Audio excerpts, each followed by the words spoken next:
গত সরকার চলে যাওয়ার পর থেকে কিন্তু আপনি বলে আসছেন যে এই নির্বাচনটা খুব সহজ হবে না, যদিও নির্বাচনটা খুব সহজই হওয়ার কথা, আপনার জনপ্রিয়তা, বিএনপির জনপ্রিয়তা সবকিছু মিলে। এখন আমার প্রশ্ন, নির্বাচনটাতে হয়ে গেল, এটা অনেক সহজ ছিল কিনা আপনার কাছে?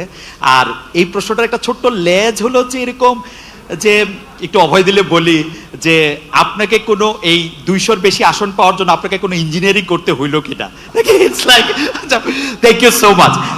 আপনাকে অভিনন্দন জানাই। আপনি আমাদের আমাদের জনগণকে জনগণকে কনভিন্স করাটাই হচ্ছে আমাদের ইঞ্জিনিয়ারিং। জনগণকে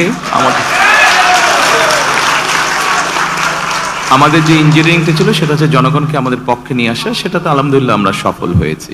আর জনগণকে কনভিন্স করে একটি সুষ্ঠু সুন্দর পরিবেশ এনশিওর করাটাই ছিল আপনার প্রথম প্রশ্নের উত্তর। অর্থাৎ যেটা আপনি বলেছেন, যেটা আমি বলেছিলাম কঠিন হবে কিনা, অবশ্যই যে কোনো ভালো কাজ, ভালো গোল অ্যাচিভ করতে গেলে তো কষ্ট করতে হয়, কঠিন হবেই।